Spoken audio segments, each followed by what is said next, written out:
morning and thanks for choosing Fox 10 News on this Saturday morning. Today is June 5th. Happy Saturday. I am Gianni Navarro. Can we just talk about the sunrise this morning, Matt? It was absolutely stunning, and some viewers even sent us some pictures, but the bad news, those rain clouds are now rolling in. Yeah, it didn't take long. We didn't get it very long. About the only peak of sun we may see for a good bit of the day. Radar already beginning to light on up with some rain. Now, all of this stuff at the moment is extremely light, so nothing of real concern here this morning. Just be aware that you're going to run into some light showers here this morning. No thunder or lightning here, though, so that's some good news if you do have to run around and get a few things done here this morning. It's all just very light rain here at this point across the Gulf Coast, so that's what we're doing. I'll zoom in a little bit closer down to Mobile and the eastern shore, and yeah, you can see some light drizzles, but nothing terribly heavy, just enough to make the roads a little bit wet. Then you head on down to the south. Look at all this rain out here over the Gulf of Mexico. And you do see some lightning way out here, but once it moves on in, it's just light rain. But this will continue to flow in throughout the day. Yeah, really throughout the weekend and into another couple of days. We have an upper level low that's just sort of created a river of rain that's going to be headed our way. So we're going to be looking at rain off and on really throughout the day and throughout the weekend. Now you can see here it's 10 a.m. That's all pretty light stuff there. Noontime still really light. So don't think that it's going to be pouring buckets all day long and all weekend long. That's just not how it's going to work. There'll be breaks in this stuff, but then there'll be times like this afternoon when I expect there to be some pretty good rain around. You can see that really filling in here around 4 o'clock in the afternoon. The eastern parts of our viewing area not as likely to get as much rain as the western parts of our viewing area here on your Saturday.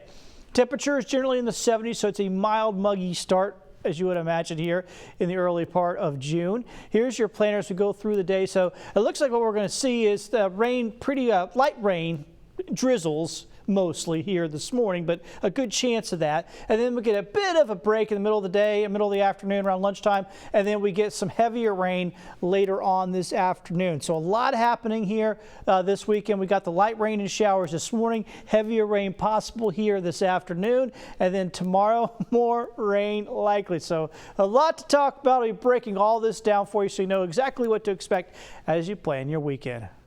All right, thank you, Matt. In the news this morning, investigators believe a pair of fires set inside a Walmart in Gulfport are connected to a pair of Walmart arsons last week in Mobile. Take a look at these two images.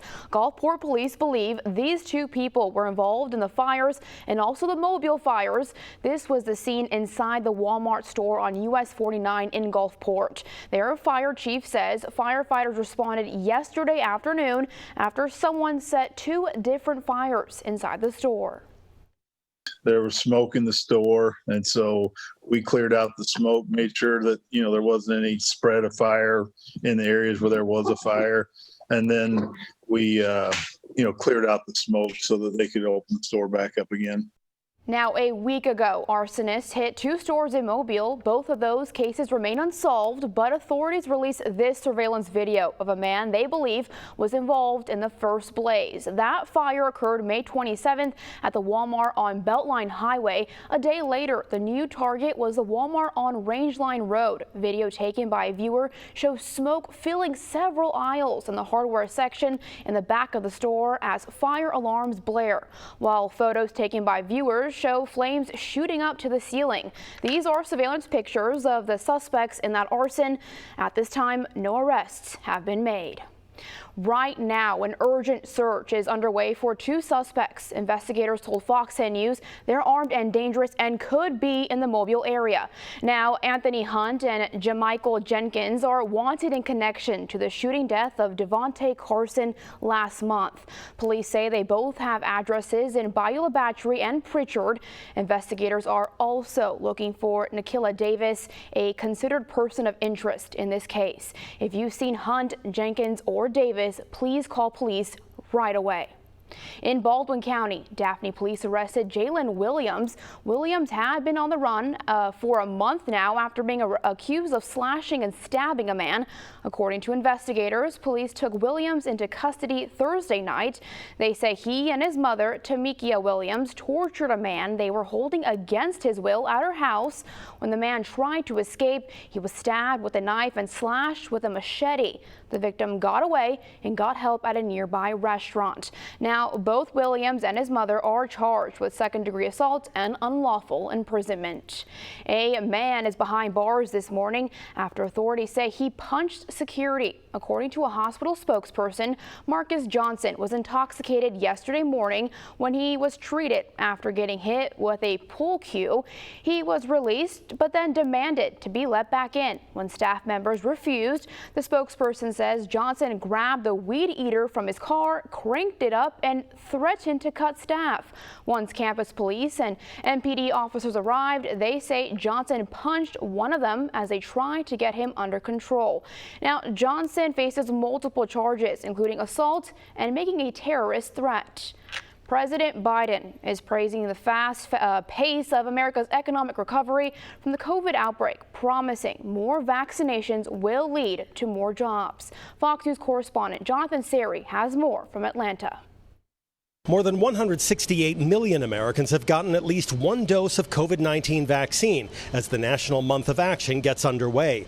President Biden wants at least 70% of adults partially vaccinated by the 4th of July. And he says the vaccines are having a big impact on the economy, helping to get more than 500,000 people back to work in May. Now's the time to accelerate the process we've been making. Now's the time to build on the foundation we've laid. There's now a big push to get teenagers vaccinated, but a new study is warning of a possible link between vaccines and rare heart inflammation in teenage boys. At the same time, the CDC is also out with a new advisory noting hospitalizations are up among teens who have not been vaccinated. CDC Director Rochelle Walensky writing in a statement, quote, "We are nearing the end of this pandemic in this country. However, we all have to do our part and get vaccinated to cross the finish line." And as the U.S. gets closer to herd immunity, vaccinating the rest of the world is becoming a top priority. The White House announcing a plan to donate some 80 million doses of unused COVID vaccines. But where they're going is already causing controversy, with some developing nations accusing the U.S. of putting politics over public health. Joe Biden's government is going to donate vaccines to the world, but they are not going to donate vaccines to Venezuela. They are miserable people who hate and despise Venezuela because we are rebels. The first shipment under the new plan went out Friday, 1 million doses of Johnson & Johnson vaccine to South Korea. In Atlanta, Jonathan Sari, Fox News.